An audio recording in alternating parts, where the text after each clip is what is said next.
Hi there, and welcome back to another evolution of a page.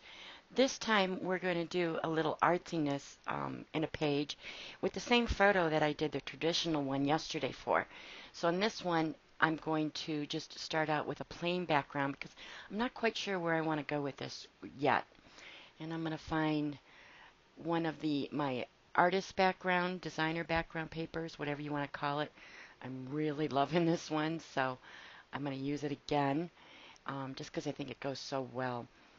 And hmm, what would I like to do? Like I said, I don't have a complete thought process here yet, but I think I know what I want to do. And I think I'm going to show you something a little different. But first, I'm going to bring my photo in because I haven't done that yet. So here comes iPhoto. A little slow, but it's coming. And we're going to pull the photo of Miss Bailey and just center it for now because, like I said, I'm not sure what I want to do yet. You're getting the whole shebang here with my thought process. Now, let's see. Do I want to use, I could use one of these ready-made ones, but I think what I'm going to do is I made brushes from them for myself. Um, I think what I want to do is show you a trick you can do with any kind of element or brush or things when you want to use an artsy paper, but you don't want to use the entire thing. I'll pull this down here and I'm just going to clip it.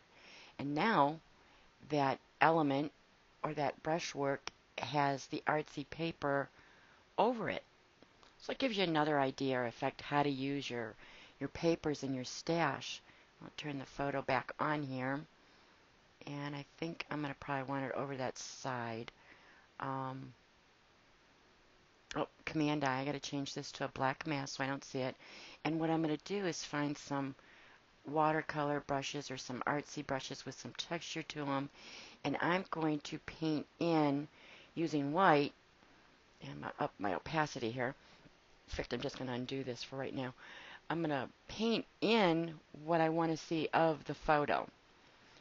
And this is real easy because I can go back and forth changing black to white, adding and deleting what I want to see, and it's basically creating a mask.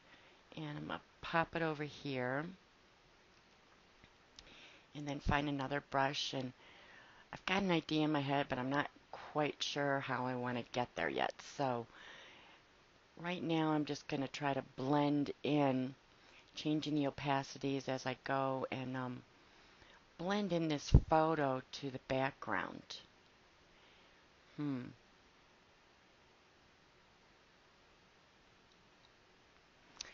And if I switch to my Wacom pad, so you know what I did here. And now I've unlinked them because I'm thinking, well, maybe I want the photo a little larger so it fills where I want to go.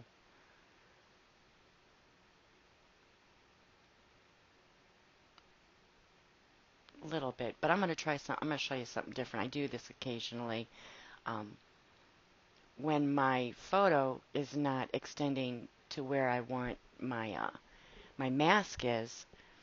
One idea that you can do is you could duplicate your photo and flip it so that you have basically two photos under there. But something else I like to do is I like to use the clone tool, and a soft brush, and just by hitting the Alt key, picking the interior parts of that photo to carry some of that color out past where I want it so that it fills in the entire masking area and you don't see, nothing, I should say, or the paper below. And I know what I want to do is I want to bring this out and kind of make a path here between the photo and my element, like it's going in, around or either above or below the element. You can always change that. But this is one idea, just using the clone tool that you can fake that the photo is bigger. And now I can come back in on my mask and even bring in some of that I have this very low in opacity, like I think it's an 11 here. And I'm just brushing in for blending of this photo, and got to get rid of this dark line here. Um, And I'm starting to see lines from the photo too, but let me see if I can get rid of this first. And this is all play to me, like I said. And this is how I build masks that I put in my kit too, is I usually do use a photo to create them because I want to see what it's going to look like, as a finished product. So it gives me other ideas. And oops, I picked the wrong area there, so undo. Um, Got to pick a little higher up here. Pick and bring down some flesh tone. And I'm just trying to get rid of, you may not be able to see it, but there's a little line where the photo stops there. So that's what I was trying to get rid of. Just blending it out. And now I want to get rid of the harshness of the mask itself. And I'm just brushing very, very lightly. That's why I have to go over it lots. And very lightly with my Wacom pen. Just to blend all this in a little bit more. Because I want a softness like it's, like you've actually attached it maybe on your paper using a gel medium or something like that. So it's, blending into it and it's not quite torn away. It's almost like a wet tear away where your paper shears off on you. And I really like that effect in real life, so that's what I'm trying to attempt to do here. Very slowly, I might add, but I like to take my time doing it so I get it how I want. Yeah, got the edge of the photo again, so we'll fix that here in a minute. I'm going to take the opacity up a little bit so I can see what I'm doing. Get a little more up here. Make sure it's all blending in right. So now I'm going to duplicate my paper layer. And I have an idea how to really make this work. And this is quite unusual, but it's a cool trick. I just tried it one day. I don't even know where I thought of this. But I'm going to take my marquee tool, and what my goal is, I want a border. I want a border of that artsy paper. So I'm doing a marquee, coming out maybe ½ inch. I'm going to reverse selection of it just by going to select inverse. And then I'm going to fill it with whatever color is in my thing and clip it. And there I have. Now it's not quite exactly how I wanted it, so I can stretch this out here, the clipping mask that I just created for the border, and make it appear exactly how I want it to appear. And then the paper is what's filling it, and that flower is blending in because those two papers are identical to each other on top of each other in this layer. So now it looks like the flower is actually coming out of the border, which I think is kind of cool. Let's see what else I could do. I want this to blend more. So let me fool with this here for a minute.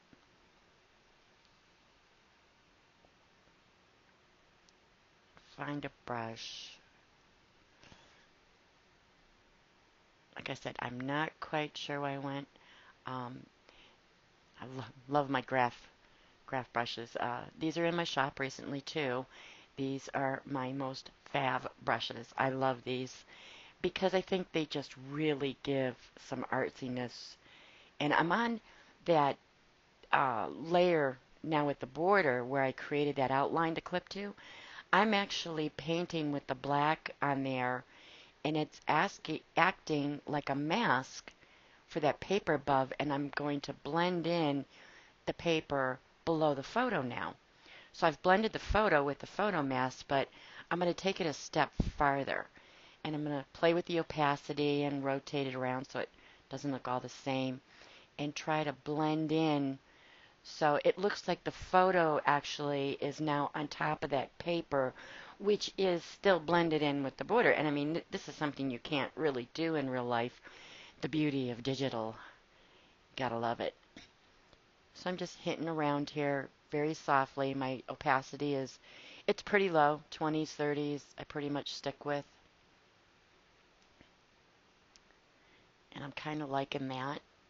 I think I can do a little bit more and blend this in here to really look like that paper is part of that photo. Oops, little mouse scrolling here. When you have a magic mouse, sometimes it has a mind of its own. Maybe I should bring a little bit more. She has her puppy sitting there in her lap, and I'm thinking, oh, I should probably have the puppy in there. She would like that. So I'm going to bring in the puppy a little bit and just kind of scooch my brush over.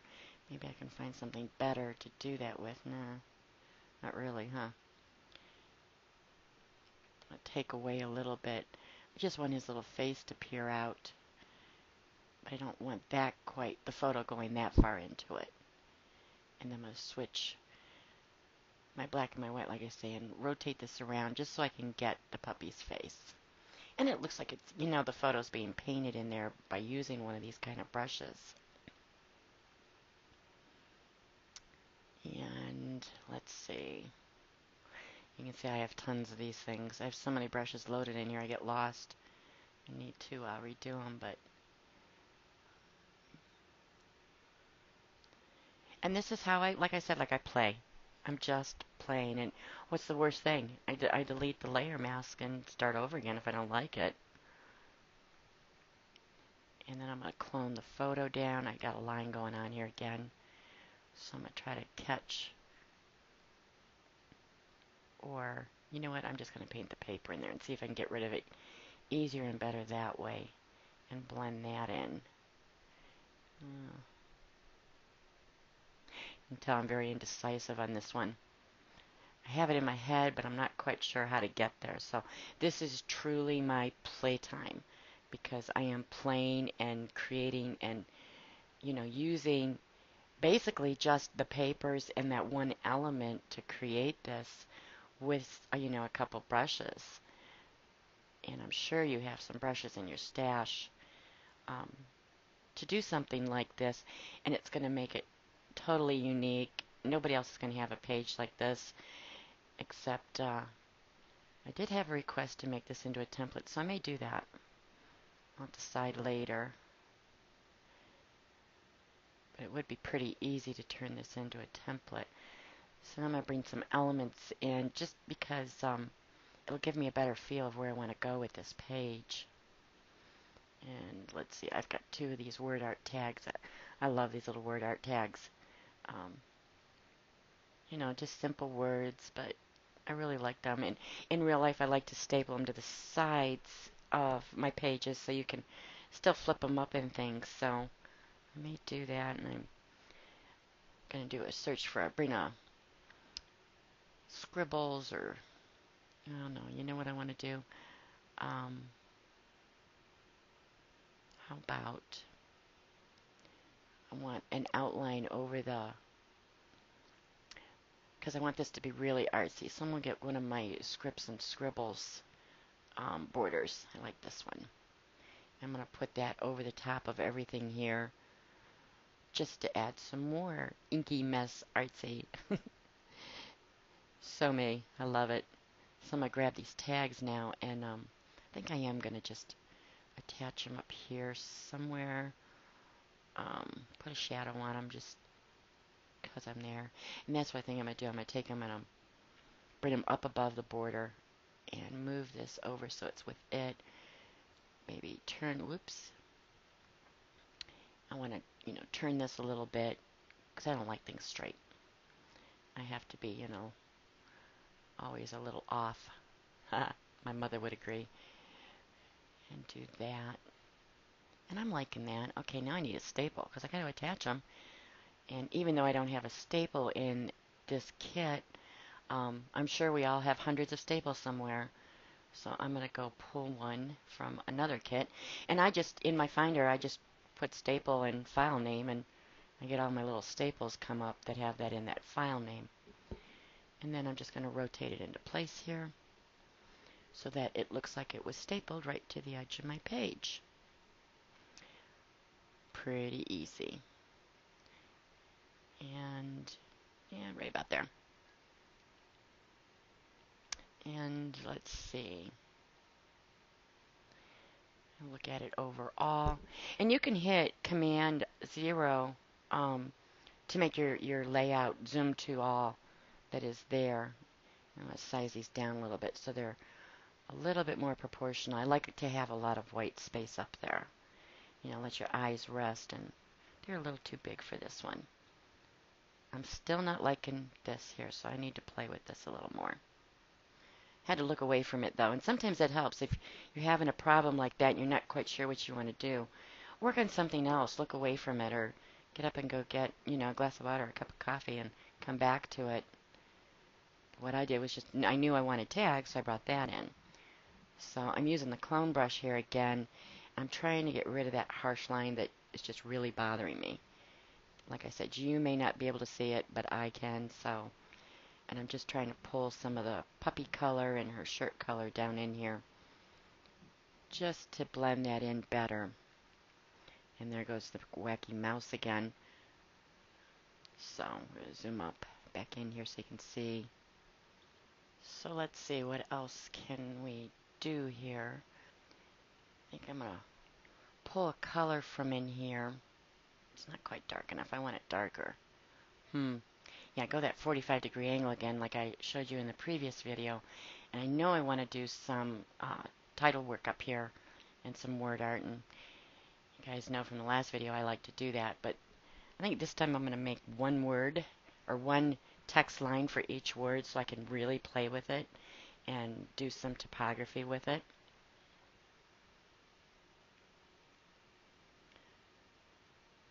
Let's see, my instrument.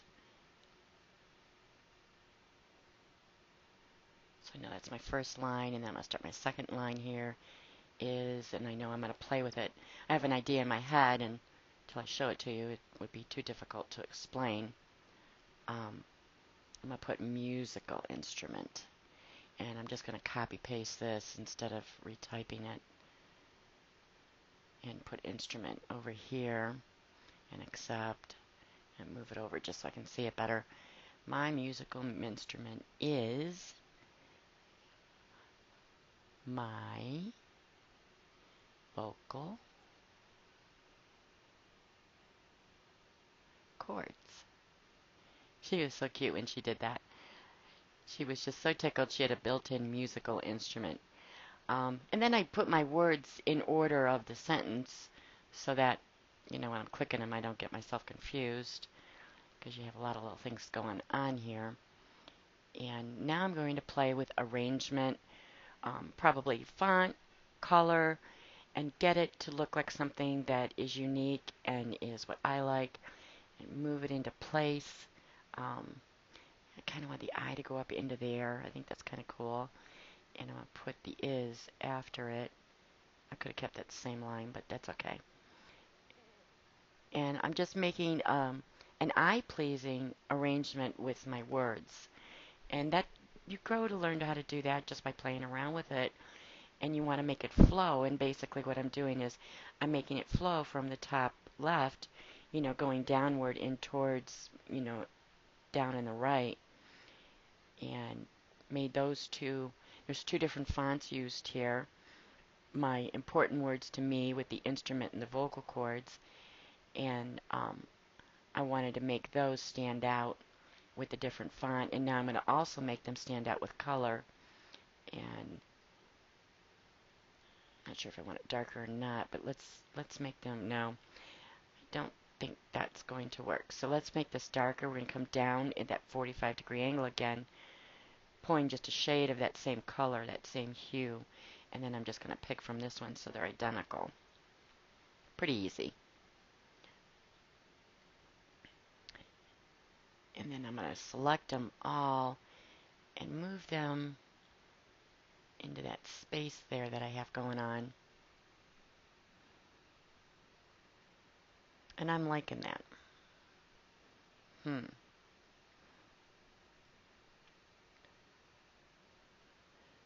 So let's see what we can do here. I'm going to make another little tag. And I'm just using a marquee tool on that paper layer and then hitting a Control-J. And then I've made a whole new copy of that. And it's just that small little tag piece. And I could have brought the paper in and just clipped it to a thing, but that was just easier for me to do. And let's see, I think it's too wide, so I'm going to take a little bit off just with the marquee again and delete. And I'm going to change my text color to a white, and I want to put the date on here and get a size close to what I want. I can always adjust it, of course, afterwards, which you know I'm going to do because I like to play with the text and the fonts. So let's just get in here so we can see what we're doing.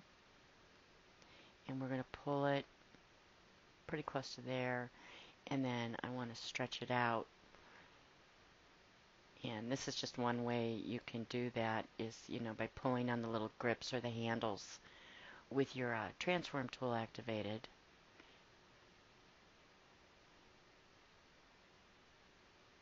And that, yeah, I think I'm going to put it back over here because I got an idea.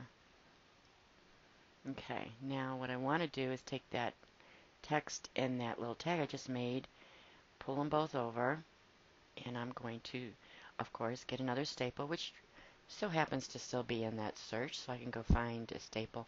And I think I want a clean staple for this one, not an upside down one. And rotate a little bit with the grips and pull it over so it looks like it's stapled onto the side. And give the staple just a really light shadow. And give the tag that I just created a shadow.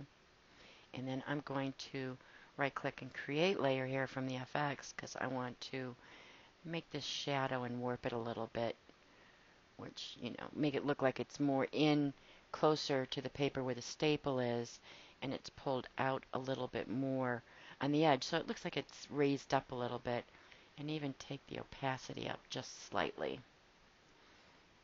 And that looks pretty good to me. I'm kind of liking this now. Command 0 again to zoom all in. I think I'm pretty close.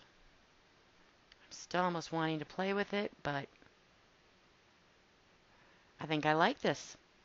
So then I could even create a journaling spot. So I just copied, pasted my journaling from my other layout, and I gave it a justification here.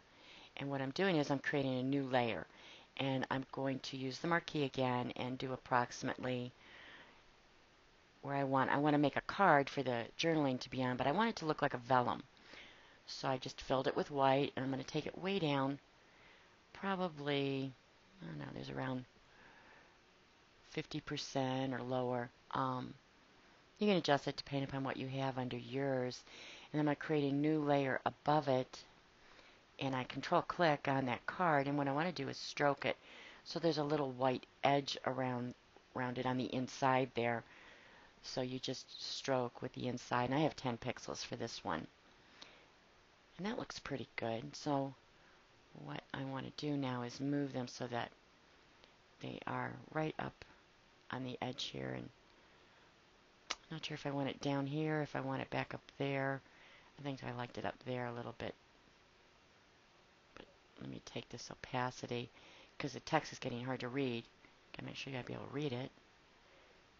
And then I'm going to size this to my actual journaling. And I'm just doing this a little bit, so you're not going to really see a difference in that border. And then I'm going to select them all again, and I think I liked it better back up here, so that's what I'm going to do here. And that's how you make a little piece of vellum for your journaling to go on. So I hope you enjoyed it, and that's pretty much all it is for me to do an artsy layout together.